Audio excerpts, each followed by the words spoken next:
Yo, yo, yo, yo, yo, yo, yo. What's good with it? It's the homie MACK, man. Music, art, culture, knowledge. Each one teach one. Peace and love. Reporting live from the Dogon. You know what it is. Like, share, comment, subscribe. Thumbs up, give me the likes. Thumbs up, give me the likes. Excuse me. Yeah, so I just saw, shout out to the Art of Dialogue. I like what they're doing over there. I saw an interview on the Art of Dialogue, and they interviewed Dr.Umar Johnson. Dr. Umar Johnson said that hip hop is an agent of white supremacy. I think he made a lot of good points. In defense of hip hop, I will say that hip hop was a organic, artistically free-spirited, uplifting movement. It was a revolutionary movement, and you know, Dr. Umar did acknowledge that, but I think hip hop's intentions were noble, were good. You know, trace back to Africa. You had the griots who were storytellers, did things to talk about their situations, did things to teach and enlighten and uplift. I think that's in our DNA, regardless if you're ADOS, FBA, or from wherever.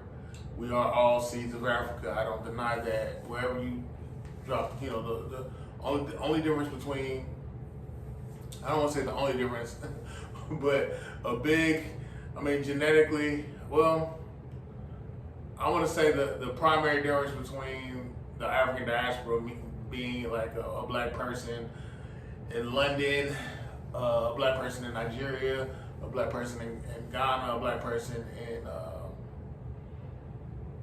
the Caribbean, and a black person here in America, you know, it's just geography. And there's a lot of subcultures that come into play, but holistically at its core, we're the same.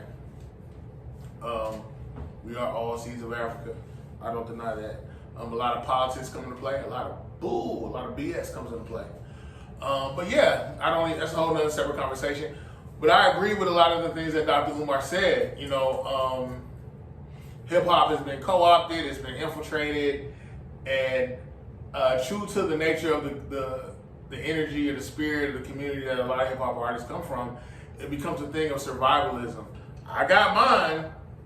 I hope the rest of y'all figure it out, but I got mine. And I think, you know, the way that they have a clear conscience is they do the turkey drives, they do the giveaways, they do the things that temporarily satiate the people. But Dr. Umar made a really good point. He said, you know, what does hip hop have to show for 50 years? For 50 years, what does hip hop have to show? What institutions have been built? There haven't been any banks, any schools. I think you had the Temple of Hip Hop, but that's not an infrastructure that serves black people monetarily, holistically, spiritually. Maybe spiritually in some ways. But yeah, no, holistically, materially, there are no institutions that hip hop has created that sustain black life. This is not a knock against artists that have came from poverty, artists that changed their narrative, artists that made the most of a really jacked up situation. This is not a knock on them. Or even hip hop at its core. I just think, you know, hip hop needs to be more responsible. But again, some people would make the argument that hip hop again has been co-opted by people outside of our community, people who do not look like us, people who do not share the same struggle, people who do not have the same ethos. They found a way to monetize it. I've made this argument forever. I just think at its core, black people, we do not love one another like we should. We do not stand in solidarity with one another like we should. So it becomes a thing about I gotta get mine. Sorry, homie, I gotta get mine. I know that sounds very dark and ominous, but I do think hip hop it definitely has given a voice to a people who have no voice, and no denying it. Hip hop has, you know, from as far as influence, I can't think of any genre of music that has had a more wide, far-reaching influence than hip hop. But again, the thing is that narrative, that influence has benefited a small percentage within our community, but it's benefited, it's created generational wealth for a lot of people outside of our community. Ethnic whites, specifically ethnic whites, people who do not look like me, phenotypically, in the inner city or the hood. Excuse me. And I guess, capitalism is the game we playing. Am I mad at them? My thing is the onus, I feel like, how do I say it? At some point, you have to stick your chest out and decide that you want to change your narrative and exert all you can to the benefit of your people. And that's the hype I'm on. I'm not anti people outside of my community. I just want the people in my community to love one another enough to foment a bond and to build with each other. That's all. This is not white versus black. This is not black versus everybody else. I'm just saying, black people, let's love each other enough to build something that is sustainable to the benefit of our community and our progeny. That's all. 50 years. I like how Dr. Umar broke it down. The Black Panther Party started in '66. It was neutralized in the early '70s. Martin Luther King became a public figure in the '50s, was murdered in '68. So that's like, I think 52, 53, so that's 15 years. He had a 15-year run. Panthers had maybe a 5 to 6 year run. Malcolm X had his run. I know he died at 65, but I want to say Malcolm X became Malcolm X probably like in early to mid 50s. So he had a 12 to 15 year run. And I guess, we're not here to stay forever, but, throughout our ecosystem, our milieu, what are we doing with our time here? Hip hop. Are we doing? We're quick to say, and I like how Dr. Umar pointed this out. I'm only reporting what I see, but bro, you don't live in Southwest Atlanta no more. You don't live in the Bluff no more. You live in Buckhead. You live around a bunch of wealthy white folks. Your whole socio-economic positioning has changed. It's totally evolved. Your kids don't go to Booker T. Washington High. They don't go to Thurl High. They don't go to Tri-Cities. They go to Pace Academy. They go to private schools. they go to Grayson High.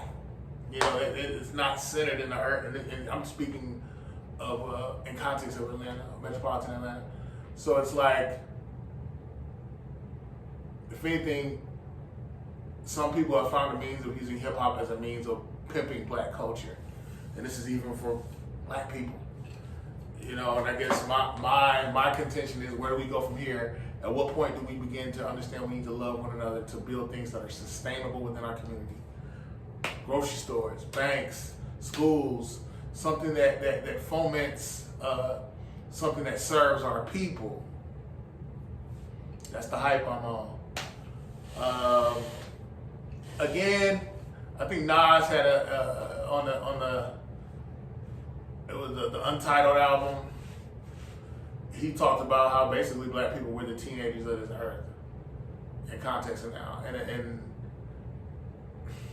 I was pissed off when I first heard him say that as a college student, but now I kind of get it. Like, we're really coming to an understanding of ourselves. We've been running this race and we've been behind. Systemically, there's been a whole infrastructure that has been engineered to keep us at a subservient level, to keep us ignorant.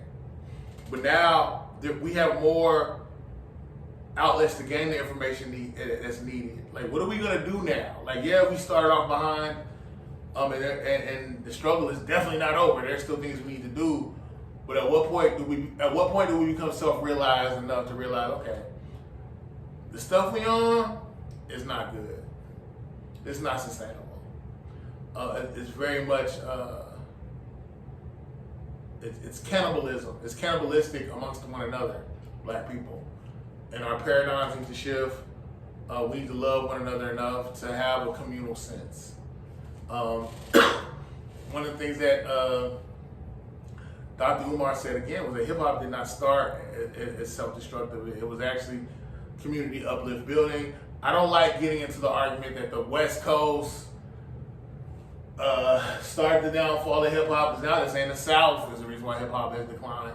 And I feel like a lot of people, chiefly in the East Coast, and I'm not into tribalism, but I feel like a lot of people in the East Coast feel like, we started hip hop on a positive note. We had Tribe, we had Public Enemy. But no, you also had Cool G Rap. Love Nas to death. You had Nas. I mean, Nas had a lot of jewels, a lot of science, but he also had a song called Shoot 'Em Up. And I guess what I'm saying is we can't, as far as geographically, just say the South ruined hip hop, the West Coast ruined hip hop. No, I mean you had G-Rap too. I mean there were artists in the East Coast that went the way against the rap, and that's not a knock on them. I'm just saying let's all collectively own our stuff and realize hip hop the decline of hip hop. I don't even want to say the decline. The self-destructive nature of hip hop is not relegated to one region. That's just me, my 2 cents. But where do we go from here? The quality of black life, I want to say the median income of black households, it has jumped up.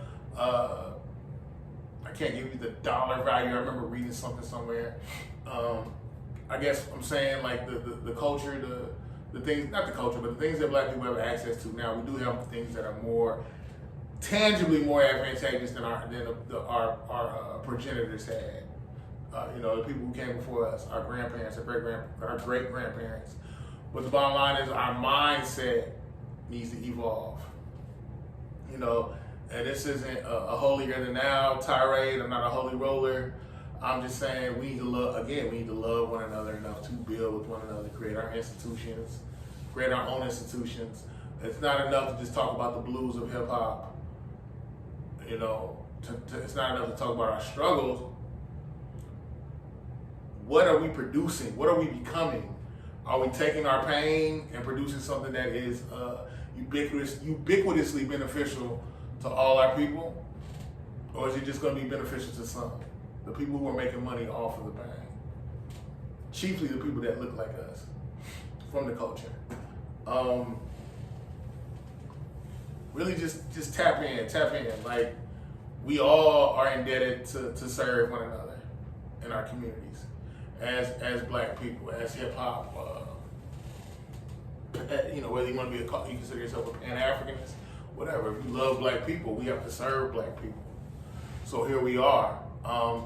Dr. Umar said that hip hop has become an agent of white supremacy. In a lot of ways it has. You can't negate that. We have propagated, especially in the context of now, we have propagated whore culture, whoredom. We have, perpetuated black on black, we have perpetuated the ambiance of black on black crime, or just the narrative of black on black crime. Black pain, black death has been very lucrative, and that money has disseminated to people beyond our community, to few within our community, but it's even disseminated more to people outside of our community who monetize our trauma. There's no denying that. So again, back to the core of what I'm saying, let's love one another enough to learn from our pain and to build something that's sustainable for our people. I love hip hop. Hip being knowledge, hop being movement. Hip hop is literally, knowledge in motion, movement. So what are we doing? I'm gonna put a link to the Dr. Umar interview, the section of it where he was talking about hip hop being an agent of white supremacy. I'm gonna put that in there. I know, and I'm gonna put it in the description box. And I know some people may say, well, MACK, how is hip hop an agent of white supremacy when it was something that we created? And let me go back to what I said earlier. It has been co-opted. Hip hop has been co-opted as an agent of white supremacy that essentially is a counterculture. Well, I don't want to say counterculture. It has been co-opted by people who do not look like us.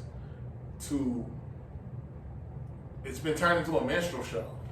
It's one thing to learn from black pain, but to propagate black pain and accentuate black pain and make it seem like it's cool. We bought it into a death culture. It is what it is. I love myself. I love black people. I want us to collectively understand that we need to work in unison and concert with one another, irrespective of your religion, irrespective of your sexual orientation, irrespective of your economic standing. Black is black. The tribalism, the subcultures, let's put that to the side. Let's create something that is ultimately serves to the benefit of our people. And I know I sound like a broken record at this point. Saying the same thing. Yeah, this is a session of MACK minutes. Thumbs up, give me the likes. Thumbs up, give me the likes. I hope what I'm saying, some of you guys are gleaning with. I think enough of y'all glean. Yeah, I know I'm galvanizing people. The followers are going up. I appreciate everybody. But this is not a holier than thou moment. This is not a finger pointing session. No, we all need to look in the mirror and ask ourselves, I love hip hop culture. What am I contributing to the culture? Am I building up my community? Or am I just going to be a cutthroat capitalist? It's the homie Mac, man. Each one teach one, peace and love. Signing out from the Dogon. You know what it is. You know what it is.